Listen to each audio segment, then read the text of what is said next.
Islam datang merubah cara pandang. Dulu orang menganggap kalau sakit itu adalah laknat, kalau sehat adalah rahmat. Kalau cara pandangnya begitu, maka nanti setiap melihat orang sakit berarti dilaknat. Ada orang rajin sholat, rajin puasa, rajin sedekah, selalu datang awal waktu, tiba-tiba sakit.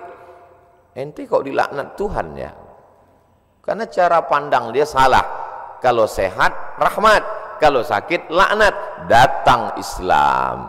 Islam merubah cara pandang. Ma yusibul mu'min min nasabin wala wasabin wala saqamin wala syaukin yastakuha.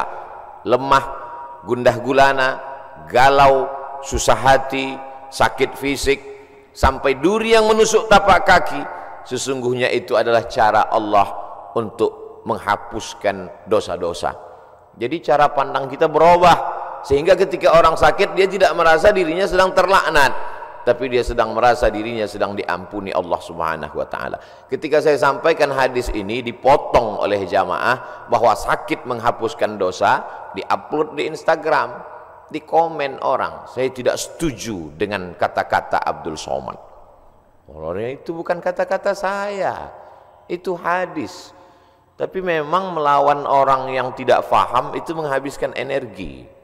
Ada orang yang tidak paham, kita kasih paham. Ada orang cari paham, kita beri paham. Tapi ada orang yang sengaja gagal paham, ini susah kita dibuatnya. Bahwa penyakit menghilangkan dosa itu adalah ungkapan Nabi Muhammad SAW merubah cara pandang kita. Begitu juga tentang rezeki. Ada uang, rezeki. Tidak ada uang, tidak ada rezeki. Maka kalau begitu cara pandang orang, nanti dia menganggap bahwa Allah Ta'ala tidak adil.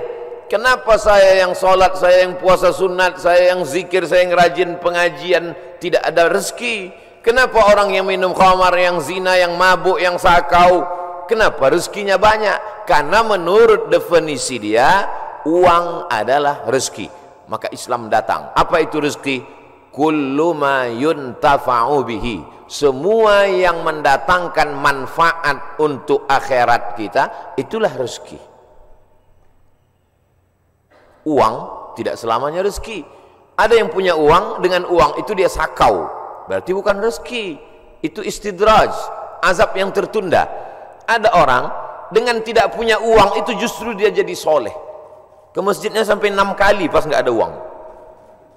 Subuh, zuhur, asar, maghrib, isya, duha, tahajud 7 kali. Berarti tidak punya uang, itulah rezekinya. Sekarang saya tanya, mau pilih yang mana? Rezeki dalam bentuk uang atau nggak punya uang? Itu namanya prank UAS. Kullu ma yuntafa'u bihi, semua yang mendatangkan manfaat, bukan manfaat materialis, bukan manfaat kebendaan dunia, manfaat untuk akhirat kita, maka itulah rezeki. Jadi kalau kita membayangkan bahwa rezeki itu hanya emas, maka semua orang yang tidak punya emas berarti tidak dapat rezeki. Padahal anak adalah rezeki. Kenapa anak itu rezeki? Karena anak mendatangkan manfaat, amal jariah yang tidak putus, waladun salihun. Tapi kalau orang menganggap mendapatkan anak itu rezeki, lalu yang tidak punya anak berarti tidak dapat rezeki, maka sesungguhnya tidak punya anak juga bisa jadi rezeki. Kenapa? Karena berapa banyak orang punya anak hanya menyusahkan dirinya saja. Sejak dari mulai lahir sampai anak itu punya anak, menyusahkan saja. Maka dia tidak menjadi rezeki, karena tidak mendatangkan manfaat, dia justru menjadi laknat. Na'udzubillah. Ini semua diluruskan pemahaman kita tentang rezeki. Yang meluruskan itu adalah Allah. Dikirimnya Nabi yang dia pilih, Nabi Muhammad SAW, supaya kita faham, jangan sampai salah.